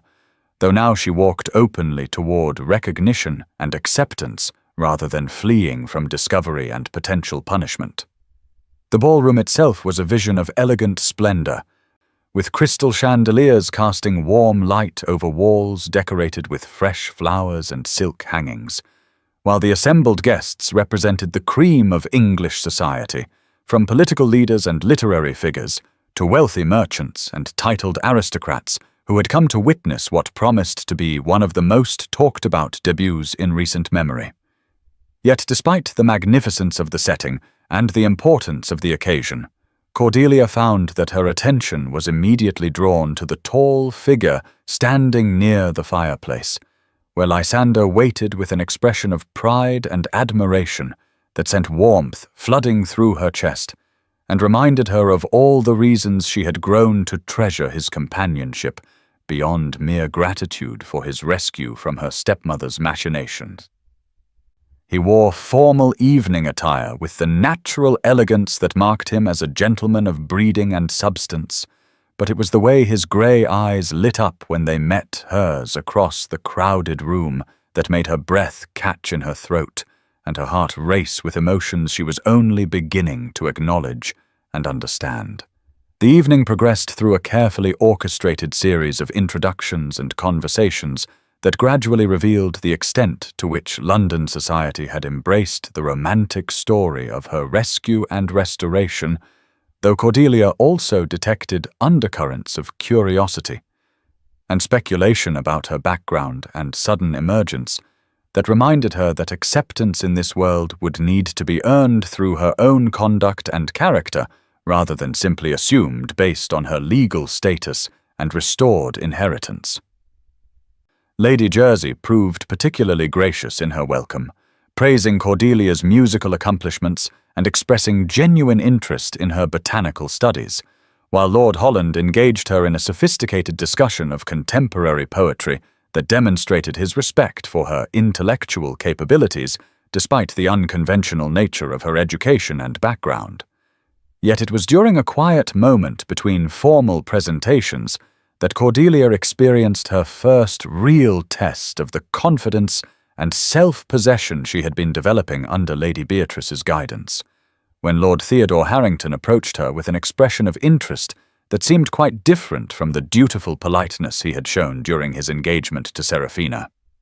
His manner suggesting that her elevated status and restored fortune had somehow made her worthy of attention that had been invisible to him when she existed only as a hidden family secret.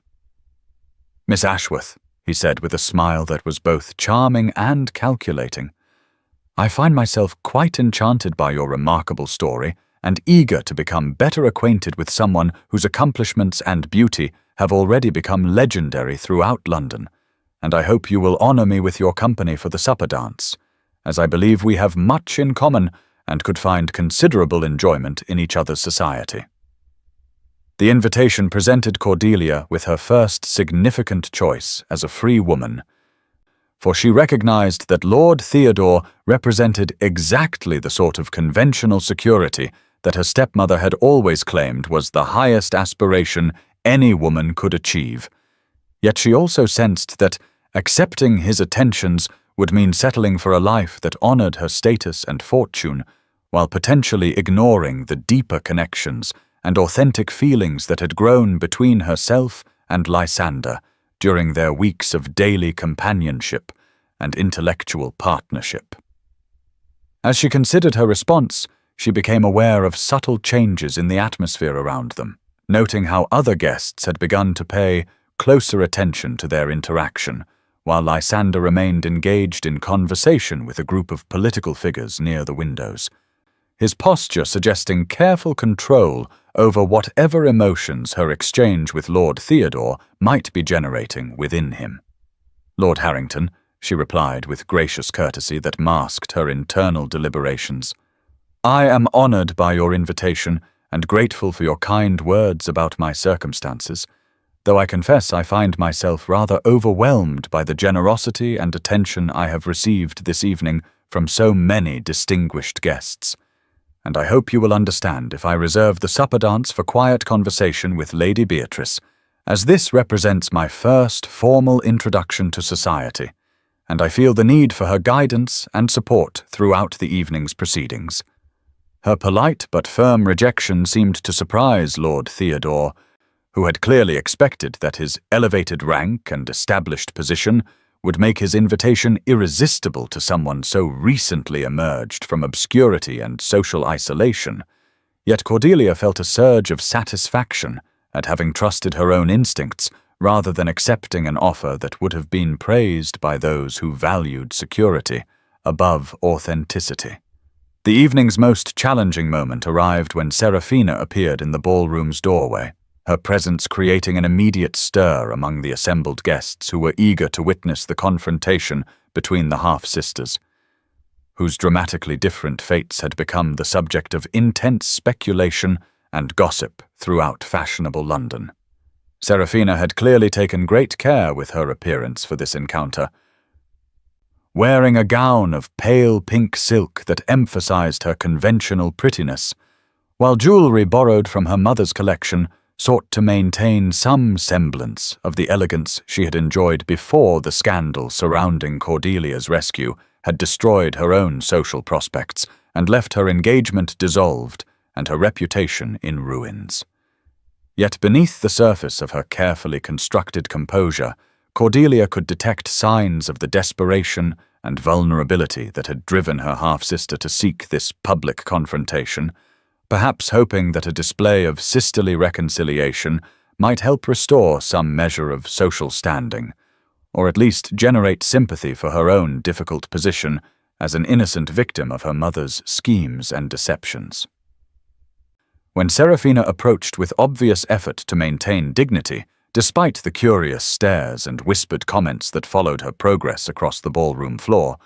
Cordelia felt an unexpected surge of compassion for the young woman who had been raised to believe that her worth depended entirely upon maintaining superiority over others, and who now faced the collapse of everything that had given her life meaning and purpose. "Cordelia," Serafina said quietly when she reached her half-sister's side, her voice carrying complex emotions that suggested both genuine regret and lingering resentment about the dramatic reversal in their respective fortunes, "I hope you will permit me a few moments of private conversation, for there are things that need to be said between us before too much time pass and the opportunity for honest communication is lost forever." Their withdrawal to a small alcove overlooking the gardens provided the privacy necessary for a conversation that proved to be both painful and healing, as the two young women finally addressed the years of separation and manipulation that had poisoned their relationship and prevented them from developing the natural affection that might have existed between sisters raised under different circumstances. Serafina's confession came haltingly at first, then with increasing emotional honesty, as she revealed how her mother's constant comparisons and warnings about Cordelia's potential threat to her own prospects had gradually poisoned her mind against the half-sister she had barely known, creating fears and insecurities that had made her complicit in the systematic cruelty that had defined Cordelia's existence for so many years. "I was taught to see you as my enemy rather than my sister," Serafina admitted with tears beginning to gather in her eyes, "and I convinced myself that your confinement was necessary for my own happiness and security, never questioning whether the stories Mother told about your condition and character were truthful, or recognizing that my success built upon your suffering could never bring genuine satisfaction or peace. Now that I see you as you truly are, accomplished and gracious and beautiful beyond anything I could ever hope to achieve, I understand that I was never competing with you, but with an imaginary threat that existed only in Mother's ambitions and my own fears. And I realize that if I had been strong enough to seek the truth and brave enough to defy Mother's manipulations, we might have been allies and friends rather than strangers separated by lies and deliberate cruelty. The days following Lady Beatrice's successful ball brought an unexpected and deeply troubling change in Lysander's behavior that left Cordelia confused, hurt, and increasingly uncertain about the nature of the feelings that had grown between them during their weeks of companionship and daily conversation at Ravensholm. Where once he had sought her company with obvious pleasure, sharing morning walks through the gardens and evening discussions in the library that had become the brightest moments of each day, he now maintained a polite but distant courtesy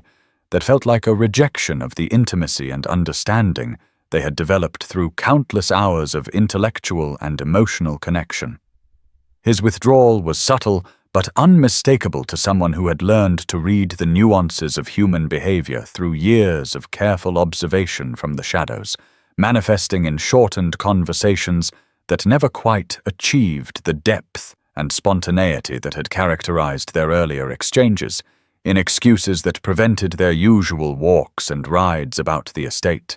and in a general air of careful restraint that suggested he was deliberately maintaining barriers between them for reasons she could not fathom or understand. The change was particularly painful because it coincided with her growing recognition of the true nature of her feelings toward him, emotions that had evolved from gratitude and admiration into something far deeper and more complex that she was only beginning to acknowledge as love,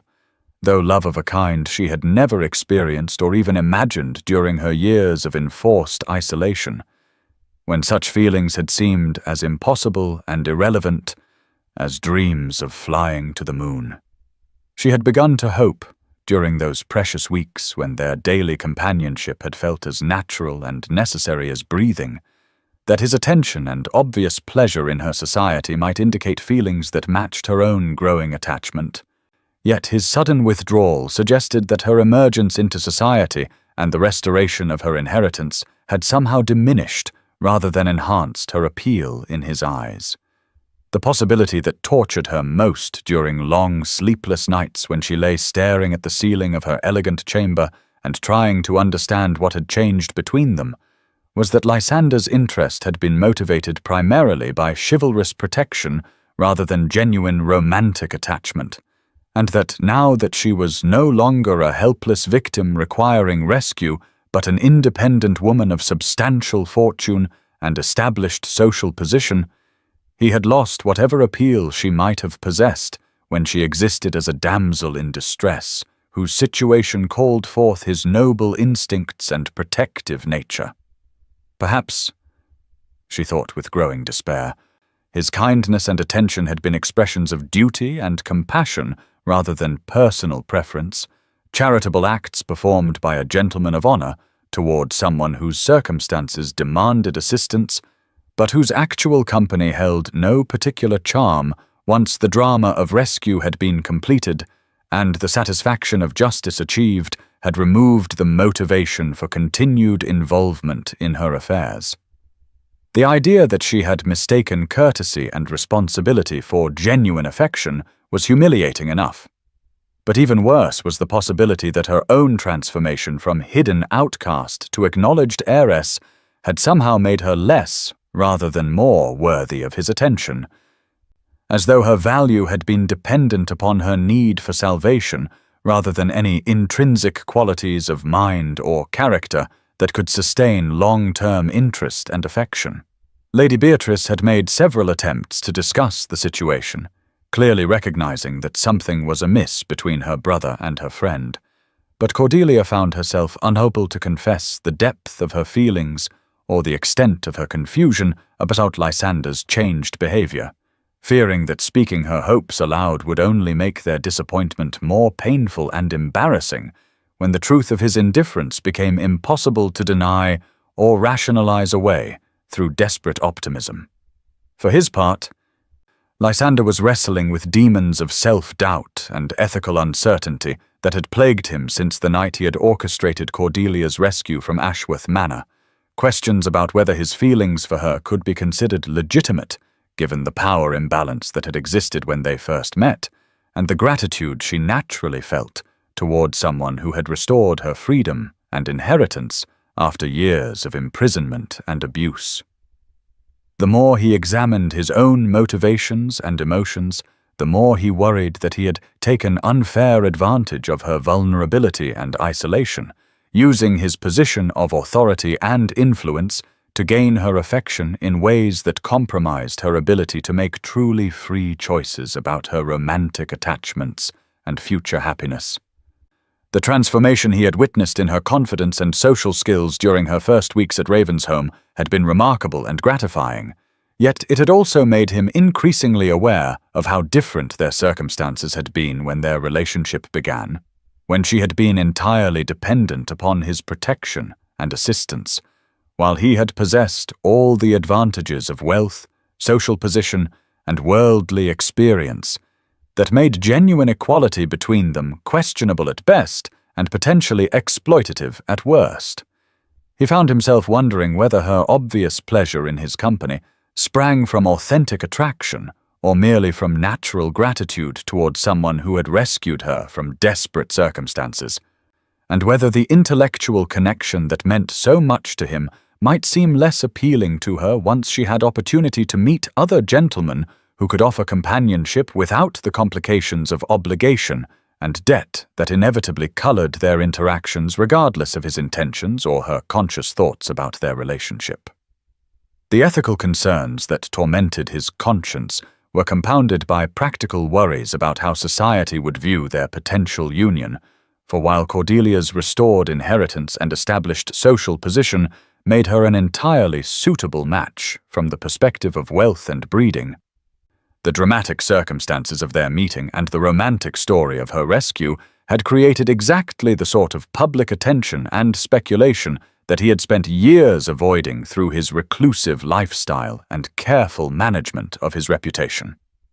Marriage to Cordelia would inevitably thrust them both into the spotlight of social curiosity and gossip, exposing her to scrutiny and judgment that might prove uncomfortable for someone still adjusting to life in fashionable society. While his own preference for privacy and discretion would be permanently compromised by the notoriety surrounding their unconventional courtship and the dramatic revelations about her family's deceptions. More troubling still was the possibility that his withdrawal of attention might be causing her pain and confusion, for he could not fail to notice the puzzled hurt in her violet blue eyes during their increasingly infrequent interactions,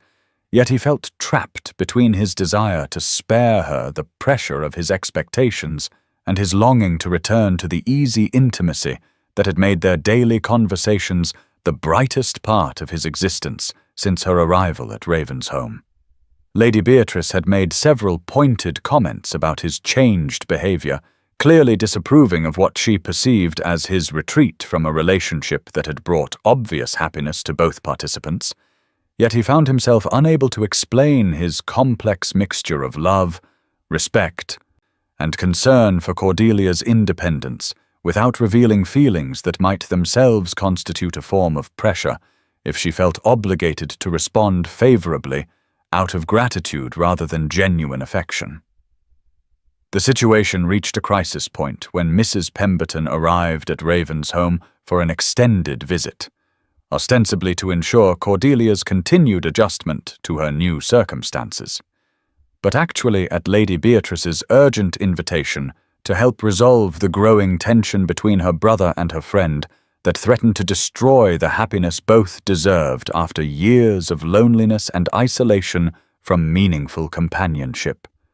The loyal housekeeper's keen observations and practical wisdom quickly identified the source of the misunderstanding that was keeping two people who clearly loved each other apart through excessive consideration for the other's feelings and welfare, and she joined forces with Lady Beatrice in a campaign to force both parties to confront their emotions honestly rather than continuing to suffer through noble but misguided attempts at self-sacrifice. Their conspiracy took the form of carefully orchestrated circumstances that would require Lysander and Cordelia to spend time alone together without the formal constraints that had characterized their recent interactions. Beginning with a supposed emergency that called Lady Beatrice away from the estate just as Cordelia discovered an injured bird in the gardens that required immediate attention and assistance that only someone with Lysander's knowledge of estate management and animal care could provide. The ruse worked perfectly, bringing them together in the greenhouse where Cordelia tended a small robin with gentle competence that reminded Lysander of all the reasons he had fallen in love with her kindness and intelligence, while the shared activity created opportunities for the natural conversation and easy companionship that they had both missed desperately during the weeks of artificial distance and polite restraint. As they worked together to create a safe recovery space for the injured bird, their conversation gradually returned to the comfortable patterns of intellectual exchange and personal revelation that had characterized their relationship before Lysander's withdrawal, covering topics from animal behavior and natural history to literature and philosophy, with the spontaneity and mutual engagement that had made their daily talks so precious to both participants. Yet beneath the surface pleasure of renewed companionship lay currents of tension and unspoken emotion that neither could ignore indefinitely, particularly when Cordelia finally found courage to address directly the changes she had observed in his behavior and the confusion those changes had created about her place in his life and affections. "Your Grace," she said quietly as they finished arranging comfortable bedding for their small patient, "I hope you will forgive my directness in speaking of personal matters, but I find I can no longer pretend to ignore the distance that has grown between us since my introduction to society, and I must know whether I have somehow offended or disappointed you through my conduct or conversation, for your friendship has meant more to me than I can express, and the thought that I might have damaged it through ignorance or presumption causes me considerable distress." Her honest vulnerability struck him like a physical blow, revealing the extent to which his well-intentioned withdrawal had caused exactly the kind of pain he had hoped to prevent,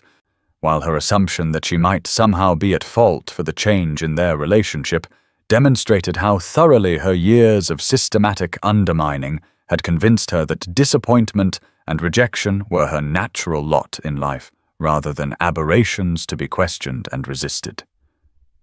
"Miss Ashworth," Lysander replied with sudden intensity that surprised them both with its fervor, "you could never offend or disappoint me through any action or word within your power to control, for your character and accomplishments have exceeded my highest expectations and most optimistic hopes from the moment of our first meeting in the music room at Ashworth Manor, and if there has been distance between us these past weeks, the fault lies entirely with my own fears and uncertainties rather than any deficiency in your conduct or conversation." He moved closer to where she stood, beside the makeshift recovery cage, his grey eyes reflecting emotions he had struggled to suppress during their separation, as he continued with growing passion and conviction. "I have withdrawn from our friendship not because your company had become less precious to me, but because I began to fear that my feelings might compromise your freedom to make independent choices about your future, for I could not bear the thought that gratitude or obligation might influence your heart in ways that prevented you from discovering your true preferences and desires without the pressure of my expectations and hopes. The truth is that I have fallen so completely in love with you that I feared my presence might constitute a form of coercion that would deny you the opportunity to explore other attachments and possibilities that might bring you greater happiness than anything I could offer, despite my own desperate longing to return to the intimacy and understanding that made our daily conversations the most precious hours of my existence. His confession hung in the air between them like a bridge spanning the chasm of misunderstanding and fear that had separated them for so many painful weeks. and Cordelia felt her heart race with a mixture of joy, relief, and incredulous wonder that the feelings she had harbored in secret were not only reciprocated, but had motivated his withdrawal rather than being destroyed by it. "Your Grace," she said softly, her voice trembling with emotions she no longer felt the need to hide or suppress. "You speak of coercion and obligation as though my feelings toward you could be anything but freely chosen and genuinely felt. Yet I must tell you that what I experienced during our separation was not liberation, but desolation. For I had grown to depend upon your companionship not from gratitude alone, but from recognition that in you I had found someone whose mind complemented my own, and whose character called forth the best aspects of my nature in ways that made me feel fully alive for the first time in my adult life. If there has been coercion in our relationship, it has been the sweet coercion of intellectual equality and emotional understanding that made your absence feel like the loss of some essential part of myself. And if you withdrew from fear of influencing my choices, I must tell you that the only choice I wish to make is to spend my life in the company of someone who saw my worth when I was hidden and despised, who valued my thoughts when society declared me mad, and who loved my true nature before the world recognized my external beauty or social position." The garden around them seemed to hold its breath as they stood facing each other in the golden light of late afternoon, both finally free to speak the truth that had been growing in their hearts despite every obstacle and misunderstanding that had threatened to keep them apart. While the injured bird chirped softly in its cage, as though offering benediction on their mutual recognition and acceptance of the love that had transformed them both from isolated individuals into partners capable of creating beauty and meaning together. The rose garden at Ravensholm had been transformed into something approaching paradise through the efforts of a dozen skilled gardeners working under Lysander's direction to recreate the sanctuary that had been Cordelia's refuge during her years of imprisonment at Ashworth Manor, though this new version surpassed its model through careful planning and resources that allowed each variety of rose to flourish in optimal conditions, while architectural features and artistic elements created a setting worthy of the most important ceremony of their lives. As Cordelia walked down the petal-strewn pathway toward the rose-covered arbor where Lysander waited with the minister who would perform their marriage ceremony, she wore her mother's wedding gown altered to fit her perfectly, its ivory silk and delicate lace catching the morning sunlight as though she were clothed in captured starlight and spring rain, while the diamond necklace that had been Lady Margaret's pride sparkled at her throat like frozen tears of joy shed by someone whose greatest dream was being fulfilled beyond anything she had dared to imagine during her lifetime of struggle and sacrifice. The assembled guests represented not only the highest levels of society, but also the personal connections that had made their love story possible, from Lady Beatrice and Mrs. Pemberton, whose conspiracy had brought them together, to Sir Reginald, whose guilt and shame had motivated genuine efforts at reconciliation and reform,